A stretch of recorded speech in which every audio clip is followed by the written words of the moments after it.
everyone is watching the wrong lake. For years now, the cameras and the headlines and the anxious documentaries have all pointed at one place, the great shrinking reservoir behind the Hoover Dam, with its ghostly white bathtub ring climbing higher every year as the water falls.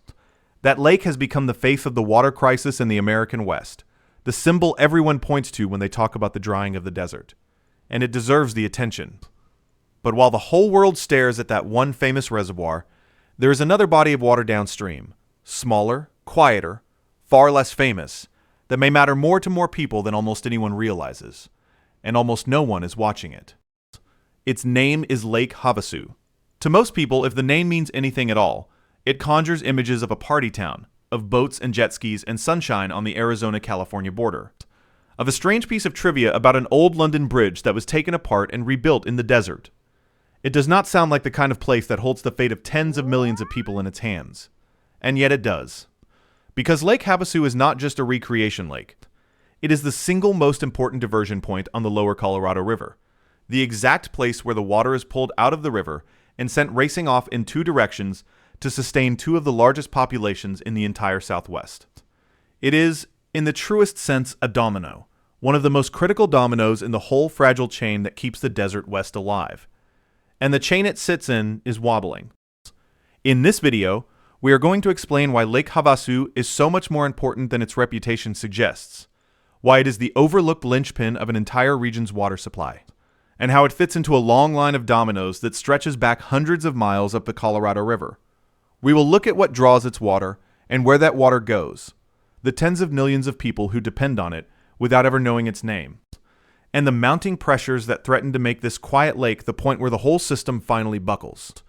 This is the story of the domino nobody watches, and why the moment it falls, an enormous swath of the American Southwest will suddenly understand just how much depended on a lake they never thought about.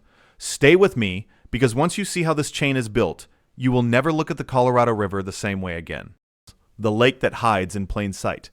To understand why Lake Havasu matters so much, you first have to understand what it actually is, because its playful, sunny reputation hides a far more serious identity. Lake Havasu is a reservoir, a body of water held back by a dam on the lower stretch of the Colorado River, formed where the river was plugged to create a pool that could be tapped.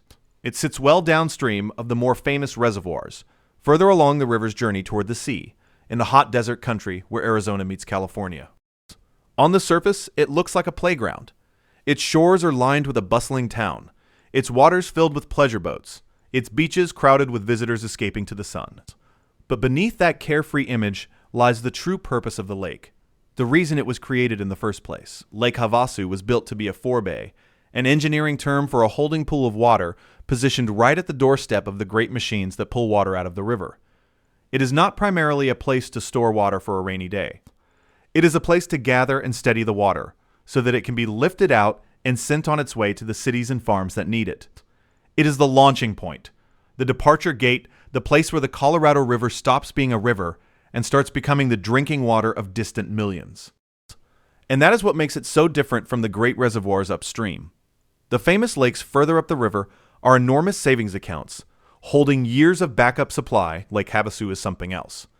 It is a working junction, a diversion point, the specific place where two of the mightiest water projects in the American West reach into the river and take what they need. This is why it matters so much, and why its quiet reputation is so misleading. The party town on the surface conceals a piece of infrastructure so critical that its failure would ripple outward to touch an astonishing number of lives. The two great straws. Here is the heart of why Lake Havasu is the domino that matters. Out of this one modest lake, two colossal water projects draw their supply.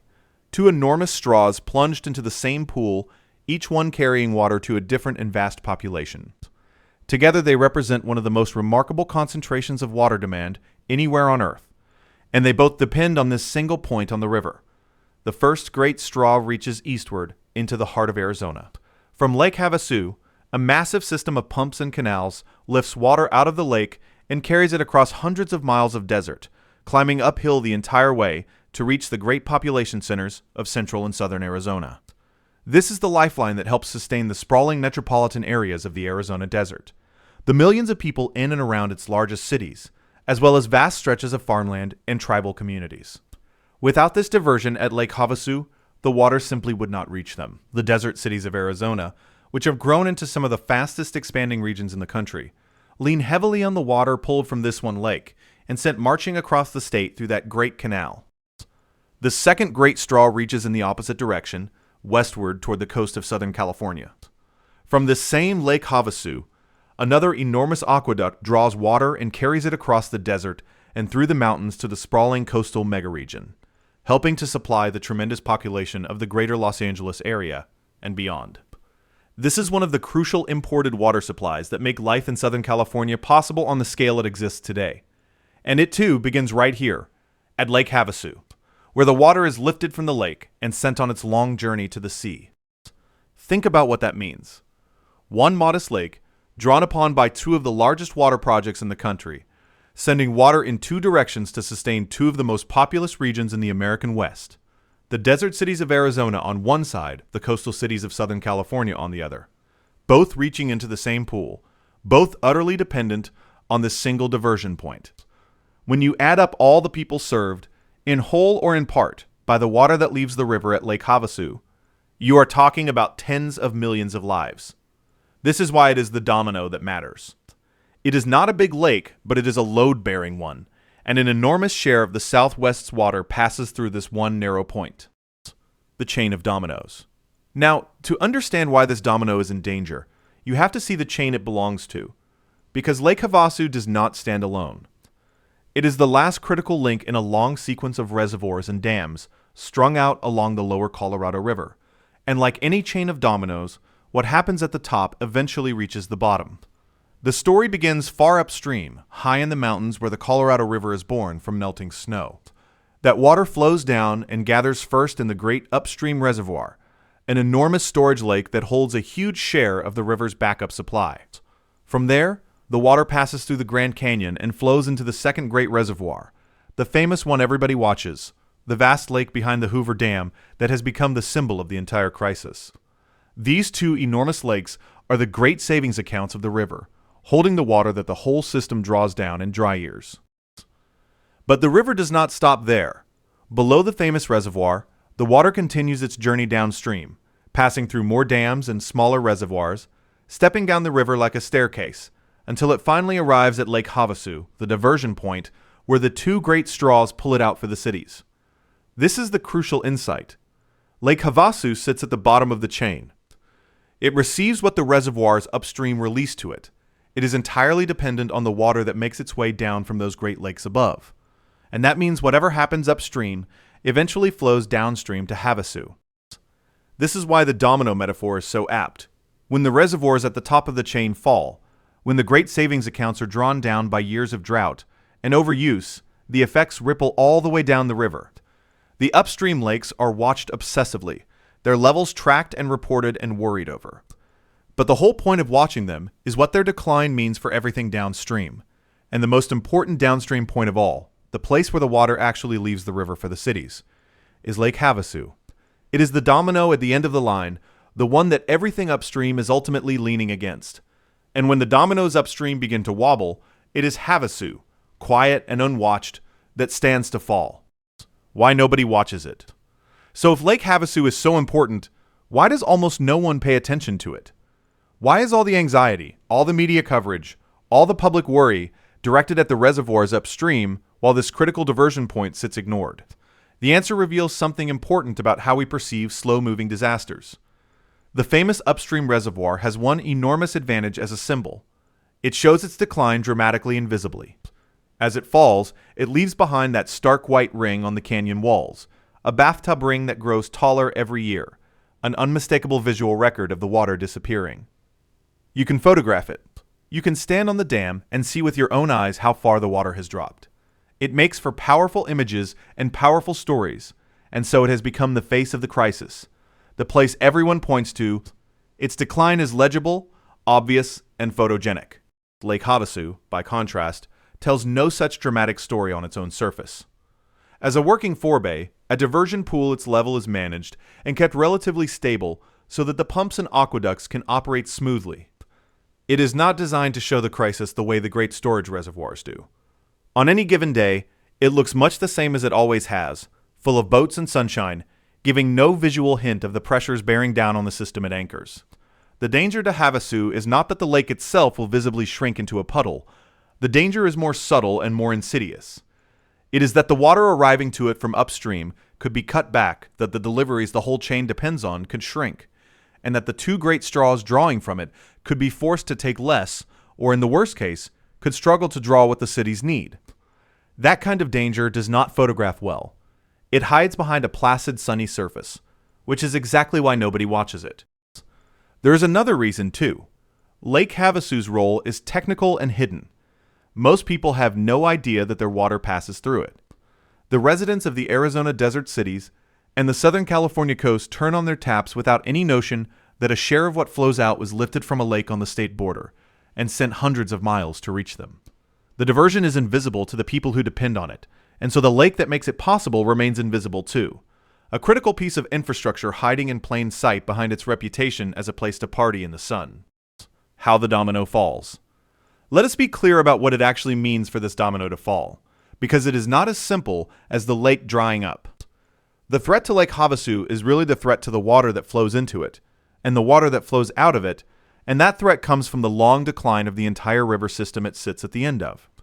The fundamental problem is that the Colorado River has been giving less water than the region has been taking from it, year after year, for a very long time. The great reservoirs upstream have been drawn down to alarmingly low levels as drought has shrunk the flows, and demand has stayed high. And here is the crucial connection. Those upstream reservoirs are the source of what Lake Havasu receives. As they decline, the pressure grows to reduce the amount of water released downstream, to hold back what little remains in the great storage lakes. And every reduction upstream is, ultimately, a reduction in what is available to be diverted at Havasu. This is compounded by the rules that govern who gets cut first when the water runs short, a system of priorities established long ago. When shortages are declared on the river, the reductions do not fall equally. Some users have senior, protected rights, while others hold junior priority and must absorb the cuts first. And one of the two great straws drawing from Lake Havasu, the one carrying water east into the Arizona desert, holds exactly that kind of junior priority. It was set up generations ago to be among the first to lose water when shortages hit. This means that as the crisis deepens, and the cuts grow deeper, the water flowing through that great canal into Arizona's cities and farms is squeezed harder and harder. The domino does not need the lake to vanish. It only needs the deliveries through it to be choked back, and that process is already underway. So picture how the fall unfolds. The drought persists. The upstream reservoirs keep declining. The pressure to reduce downstream releases grows. The shortage tiers deepen, and the junior priority straw drawing from Havasu is cut first and cut hardest, forcing painful reductions on the farms and cities of the Arizona desert. And if the decline were ever to reach truly severe levels, even the more senior straw carrying water to Southern California could come under threat. The whole time, Lake Havasu itself might look perfectly normal on the surface, its boats still bobbing, its beaches still busy, even as the water passing through it to sustain millions is being throttled back. That is how this particular domino falls.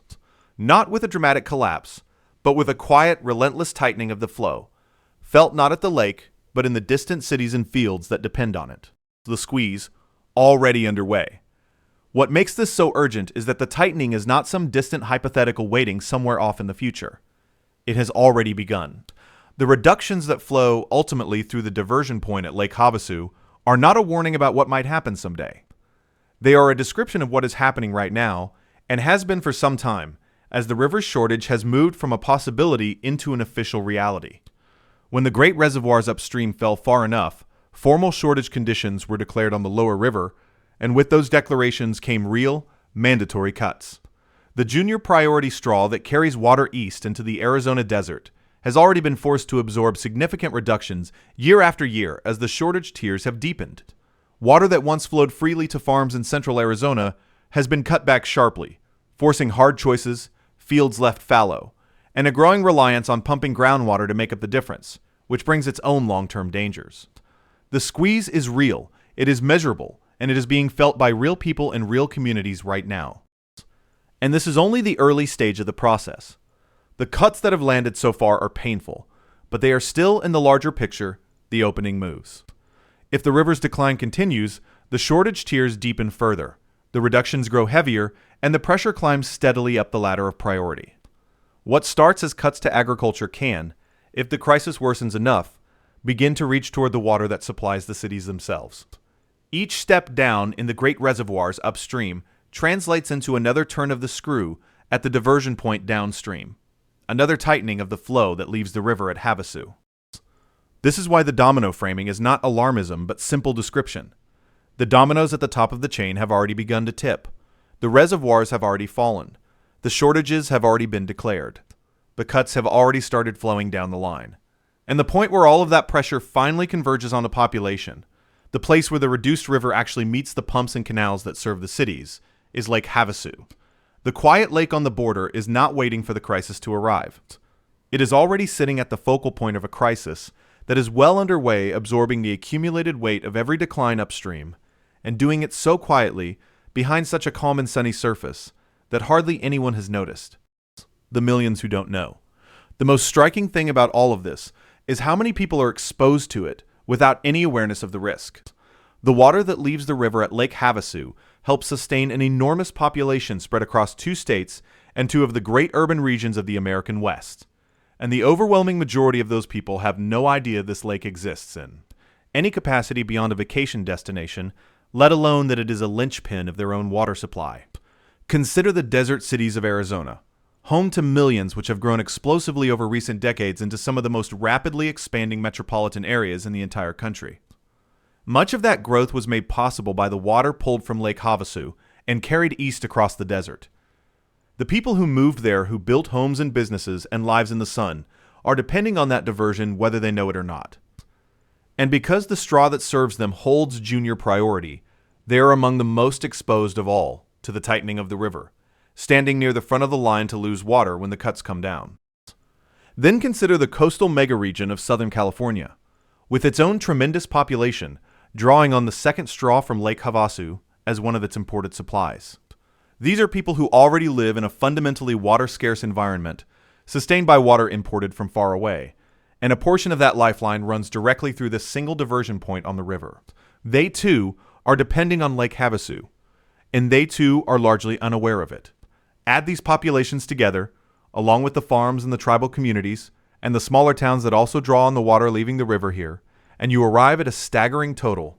Tens of millions of people whose water passes through or is diverted at this one quiet lake. That is the true weight this domino carries. It is not the size of the lake that matters.